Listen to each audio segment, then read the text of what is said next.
right, welcome back to Diabolical. I am your host, Eric Kane. Just have recently got this channel started back up again, so I'm glad you're checking out some of these videos. This is also kind of an anniversary in a way. Mass Effect Legendary Edition is out. I played some of it, not nearly enough. Been too busy kind of relaunching this channel and just life. And there's a lot of games right now. There's Resident Evil Village, Returnal, Village. So lots of things to play, lots of things to cover. I thought we would talk a little bit about this article, just for two reasons here. We're going to talk about this article in Polygon, both because it's about Mass Effect and because it kind of gives us a little glimpse into the mind frame of modern video game journalism. And if you go back in time like 9 years about when Mass Effect 3 came out, this was really the sort of a flashpoint for video game journalism and the gaming community. It was a couple years before Gamergate. Oddly enough, it feels like there was a longer period of time between the retake Mass Effect movement and Gamergate, but it was just a couple years, 2012 to 2014.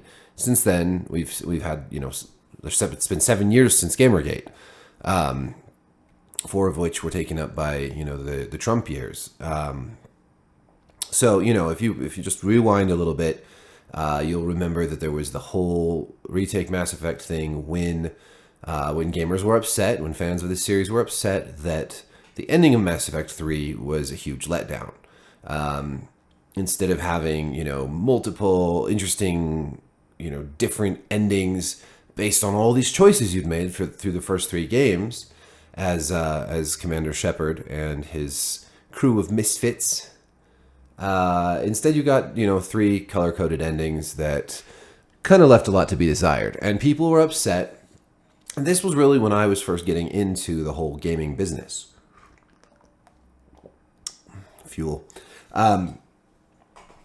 The gaming journalism business, that is. Before that, I was writing about politics, the war on drugs, education reform, a bunch of different stuff. So I got into video game writing just right before all this went down. And initially, when I first got in and I saw this controversy around Mass Effect 3, there was a lot of coverage that this was just, homophobic people that were pissed off about the gay romance options, that these gamers were all just entitled, that they were, toxic.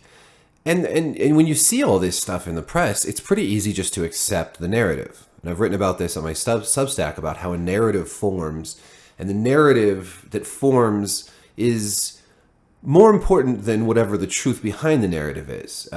So, like, for instance, more recently, there's been the 6 Days in Fallujah controversy. And even though nobody has played that game, even though nobody knows actually what that game is actually going to be like, what kind of message it's going to send, what the documentary portion is going to include. I mean, we do know that it includes both soldiers, Marines, and Iraqi civilians that were there. So, the whole part of this narrative that's formed, that it only tells one side of the story, feels wrong to me. I don't know if it's wrong because I haven't played the game either. So I can't say what it's going to be in the end. I'm withholding my judgment until I play the game, until I, read reviews of the game, whatever, until the game comes out. But a narrative has formed around 6 Days in Fallujah, and that narrative is that it is a harmful game, that it is propaganda for the U.S. military, that it is hate speech. It's just, it's so many horrible things you can barely keep track of all of them. And a petition has been passed around to get the game deplatformed or banned. It's called on people like Joe Biden, who, was one of the people who voted for the war in Iraq. We're asking the same governments who were involved in invading Iraq to censor this piece of art that, details one of the battles of that war. It's kind of ironic. But the point is, a narrative is formed. And back then, during the Mass Effect 3 retake Mass Effect movement, a narrative formed. And that narrative was that a bunch of entitled, toxic gamers had been attacking and harassing and abusing BioWare developers, and they were mad because of gay romance options. They were mad because of all this stuff. And a lot of these game journalists ignored what a lot of gamers were actually saying, which is we don't care that there are gay romance options. There are gay romance options in other games too. We don't care about that. Some people did, but I mean, the vast majority of people did not care about that. We don't like the direction that BioWare has been moving in other ways. We specifically don't like the ending, but there were other things people were upset about with some of the narrative choices, with sort of and really just with, a lot of dissatisfaction in general with BioWare post EA acquisition. Electronic Arts purchased BioWare after the first Mass Effect and the first Dragon Age games came out, and then there was the games that they released after still had lots of good things about them, but there were some areas where it appeared that quality had gone down after the acquisition. So there was lots of reasons people were upset by Mass Effect 3 beyond the ending, but certainly none of the main ones were because of gay romance options, outside of a small niche of homophobic gamers. But there's homophobic people everywhere, of course, just like there's misogynists, doctors and lawyers and politicians and mechanics and, movie stars. So it's not just limited to gamers. That narrative, so one reason why when Gamergate came out, I was sort of pro-consumer. I'm not going to say pro-Gamergate specifically, because there was a lot in Gamergate that I disagreed with. But I was pro-consumer, and I viewed the Gamergate movement as an extension of Retake Mass Effect, as an extension of sort of a pro-consumer, pro-gaming community movement that really was just frustrated and dissatisfied with game journalism, with the games industry, with the sort of incestuous nature of those things, of the industry and the media, and sort of the rise at the time. The phrase SJW, social justice warrior, was bandied about a lot, and I think now we've sort of like combined that phrase with like wokeness, or the woke left. Some people, especially on the right, just think all liberals and all leftists are woke or, scolds, but that's not true. I hope that I can be living proof that not all leftists are woke scolds, because I consider myself someone on the left who values free speech and freedom in general, and the right for us to disagree peacefully and to have conversations without resorting to name-calling, bullying, canceling, and all that crap. So anyways, now we fast forward many years, 9 years from the Mass Effect 3 retake, Mass Effect movement, from 7 years from Gamergate, and in a post-Trump world, and of course the rise of Trump really, I think there was sort of a confluence of different things happening. The woke movement had already rooted itself in universities and then sort of seeped out from the universities into media. And so now there's this, and this was very strong in game journalism for whatever reason. Still figuring that one out, honestly. But it's also it's sort of infected, I would say, almost all journalism that isn't right-wing journalism. And right-wing journalism has its own bag of worms, and we're going to leave that to the side. I mean, during Gamergate, a lot of right-wing journalists like Milo came into the picture, and they were very opportunistic. These were not people who cared about video games, but they came in and they saw an opening and they took it in an attempt to red pill gamers. And then my involvement in Gamergate was honestly, I wanted to get all sides of the story. I wanted to provide a voice that wasn't Milo and wasn't attempting to red pill anyone, because I don't think you should change your belief system based on shitty people who also say they share your belief system. Because frankly, I just don't see the woke movement as a true left movement. I see it as sort of an ideologically aimless movement that's more concerned with language policing than with the politics of action. Social justice, but only social justice in the language. In pronouns and what words you can say and what words you can't say. And anyways, so fast forward and we come to Polygon's article, which is so very timely with the Defund the Police movement, one of the most absurd and self-defeating slogans, political slogans in modern history is defund the police. I think that I will just, I did write about police reform, and I think we do need to have police reform. I think we need to end the war on drugs. I think we should legalize all drugs. Full stop. All drugs should be legal, or at least decriminalized. I don't think people should go to jail because they put a substance in their body. I think your body is yours to do what you want with, as long as you're not hurting somebody else. I think that it's just, generally speaking, drug laws are racist, classist.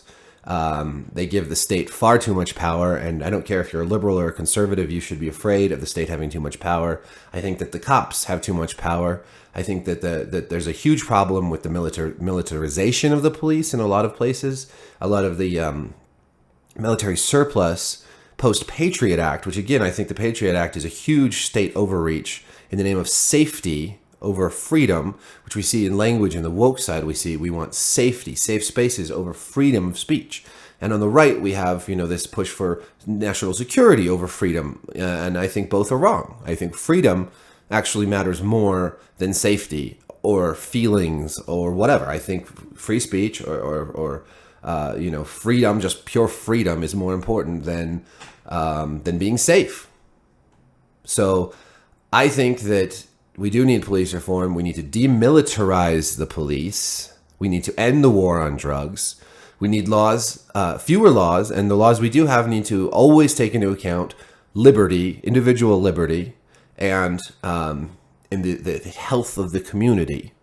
So, I am not some law and order type saying we need to, Blue Lives Matter and all this stuff. But I think that the whole Antifa, BLM, defund the police movement that was so radicalized and oddly co-opted by a lot of sort of college elite white people, I think that almost cost Biden the election.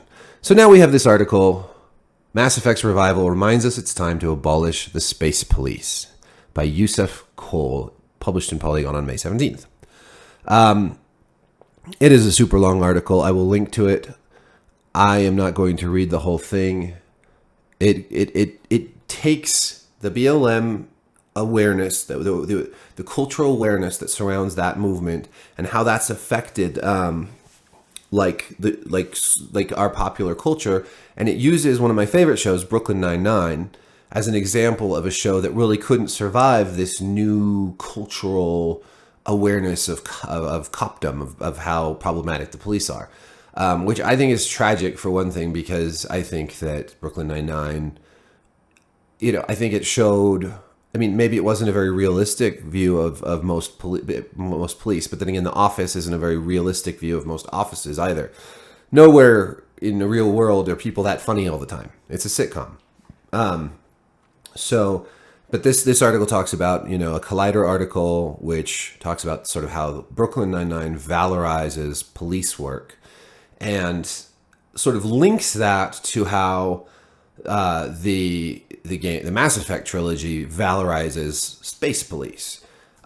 Shepard isn't exactly a space policeman, but he's definitely part of the military, so he's space military. So whatever, same thing. Again, I believe in drastically reducing our military budget to as much as we can. I'm generally sort of between a dove and an owl on the scale of national security issues. I think that America is run by hawks, and it's a real problem.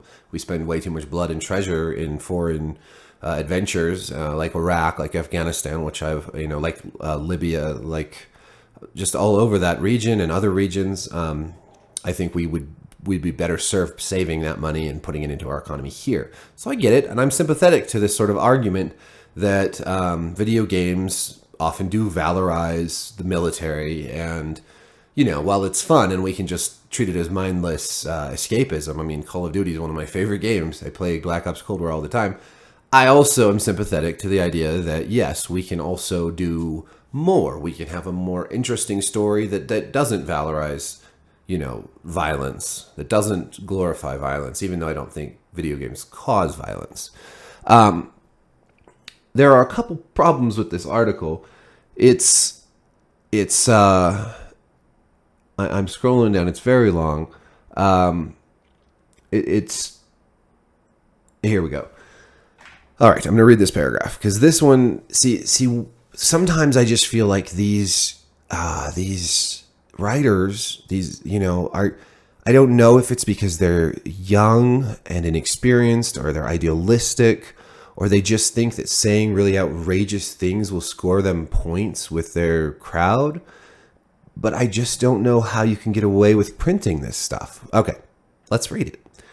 In discussing the hypothetical career changes of Jake Peralta, Charles Boyle, Amy Santiago, and the rest of the characters from Brooklyn Nine-Nine, the Collider piece suggests that there is little thematic connection between the characters' lives and their status as police officers.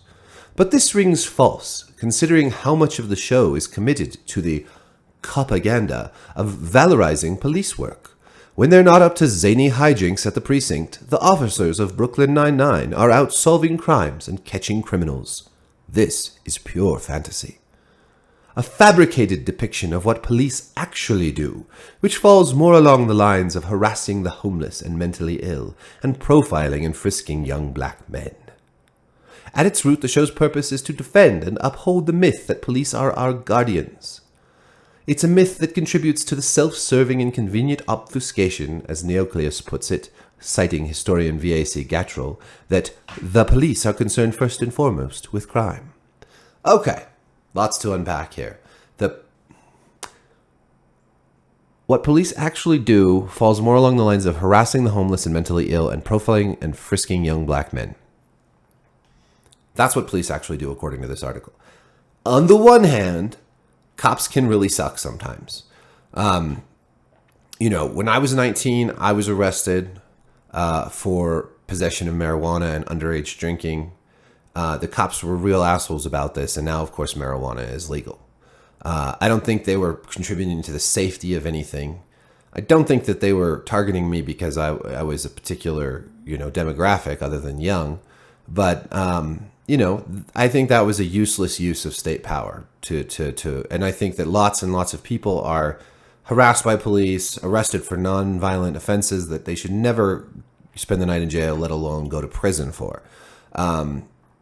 Because I was a college kid, a white middle class kid, and maybe just because of where I live and the kind of judges we have here, I was let off easy.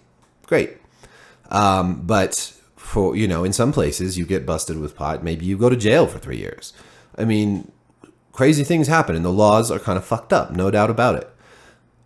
But cops also do respond to crime. They do, put themselves in extremely tense and dangerous situations all the time. It must be a terrifying job. It must be terrifying to be the wife or the husband of a cop, and cops do lots of community service, and cops, it's like so many other people, there's good with bad. The institution of police has a lot of problems I would like to see reformed, especially because police reform can lead to better community engagement, can lead to safer police work for both citizens and cops. So police reform is important, but passages like this that say that what cops really do is harass the homeless and mentally ill and profile young black men. I mean, those things do happen, but that's not the primary function of cops, especially in a enlightened post-industrial nation like the United States. Clearly, there are the Derek Chauvins of the world, but there are also countless cops out there who are just trying to help people, who got into that job to help people. There are some that got into the job to beat people up. Absolutely, it's the kind of job, you have confirmation bias. You have people who are attracted to a job where you get to wear a uniform, carry a baton and a gun, and there's lots of reasons for people in certain communities to have nothing but mistrust and disdain for the cops. I get that, but there are lots and lots of cops who also are doing a dangerous, hard job, who are very kind, who help people, who want to protect people. I mean, and if you are suddenly faced with a situation where you're around some scary, bad people, you better hope a cop rolls by, right? So I think that this kind of very one-sided approach to police is not helpful. It does not help the cause of police reform whatsoever. It's very much like the whole idea of defund the police. No, we don't want to defund the police. We need to have, I mean, even if that's not what you literally mean in that slogan, it's what feeds into the political discussion around police reform in a very unhelpful way. This article is, goes on about, it uses the word abolish a lot, abolitionists it talks about, and it's referring to people who want to abolish the police, which is a weird word, I guess, just because it's so heavily weighted toward slavery. When I think of abolitionists, I think of people who want to abolish slavery back, before slavery was abolished and after this or during the Civil War. So it feels like a weird word to use, but okay. My second real big problem with this article is if you read through it, it talks about, how so much of these games are about like law and order and Shepard's job as kind of enforcing law and order and maintaining the status quo. And it asks, it says the intractability of this format comes down to a limit of imagination. Just as it is difficult to imagine a world like ours free from state violence, savage individualism. I thought savage was a problematic word. And insurmountable hierarchies, it is equally difficult to envision a game like Mass Effect where you are not playing as the ultimate securing force, the one who gets to put everything back in its place. Okay, apparently it's so hard to imagine that this article never once presents an alternative vision to this, this kind of sci-fi game. But there are, you could, and I'm all for it. Let's have some, hell, we've got No Man's Sky. We've got lots of games out there. A lot of them are about combat and violence and restoring order or like rebelling against the empire or whatever. But you could have a space game where it's basically like, Darwin's Voyage on the Beagle.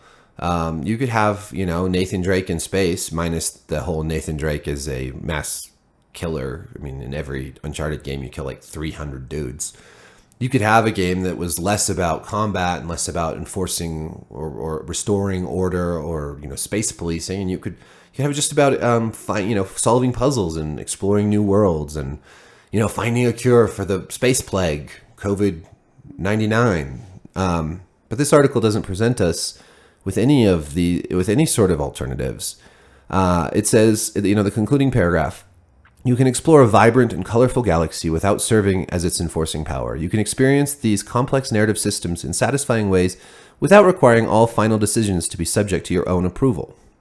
It's all possible, but it requires courageous vision, as well as hope and trust in others. Mass Effect lends rhetorical support to this cause, particularly in its endings, which aim for peace across the galaxy, while also arguing that a lone, unaccountable hero is the one to deliver it to us. In reality, it is only we, as players and as people, who must find our own way toward a better world. I guess this just feels like empty platitudes, right? Like, okay, only we can make a better world. Only through hope and courage and a commitment to woke ideals can we make the world equal for everyone, and no one can be different from each other, and we can all live in not peace and harmony, but in a state of constant fear that maybe one of our old tweets will come back to haunt us, and that we'll be kicked out of the cool kids club. I don't know. My point being, as I read through this, is that in some ways, as crazy as 2012 was with all the entitled gamers articles, and as totally messed up as the whole Gamergate days were with all the gamers are dead articles, gamers are dead, we don't need gamers, we don't need our readers to be, to be our audience. That stuff, I feel like in some ways, it's just even crazier and more stupid now. Like, Abolish Space Police is an actual, long think piece in Polygon, including paragraphs about how cops' entire reason to exist is to harass homeless people. Ignoring the fact that, at least in my experience, a lot of homeless people pass out drunk on the streets and the cops pick them up and take them to the hospital. You can't always be picked up by an ambulance. You can't always be, although that's what a lot of ambulances spend their time doing too. Because we have a messed up system where homelessness and mental illness and poverty and healthcare are all, you know, it's kind of fend for yourself in a lot of ways. And a lot of times cops kind of fill in those cracks, and cops are dealing with the results of poverty and mental illness and addiction and broken communities and over imprisonment and all these societal ills that are really based off of, you know, the follies of politicians and meddlers. And we'd all be a whole lot better off if we had fewer laws and fewer reasons for cops to crack down. And maybe, you know, with police reform and fewer laws and more freedom, we can have more peace, and more equity. I just don't know that writing op-eds about abolishing space police that don't even come to any sort of, you know, concrete conclusions or say any real, you know, convey any real message about, you know, what we should be doing instead, other than sort of empty platitudes, help. So anyways, 9 years later, here we have the Mass Effect Legendary Edition. I hope you guys are enjoying it. Just a reminder, if you're about to start this, FemShep is where it's at. Just such a better voice actor than Male Shep. No offense, Male Shep, but FemShep, not Dude Shep. FemShep is number one. She's number one. Like this video. Please subscribe to my channel. Ring the bell. I think that's important. I don't know why, but I'm pretty sure if you ring the bell, fairy gets its wings or some shit. And look for more videos. I'm just going to be posting a bunch of them. A whole bunch, so subscribe. And I'm also on Forbes. I'm on Substack. If you just read the text down below, you'll have links to everywhere. Give me a follow. Leave a comment. Hit me up on Twitter, Facebook, whatever. I always like to chat. I try to answer lots of comments. Not all comments, but I try to answer a bunch of them. So, peace and love.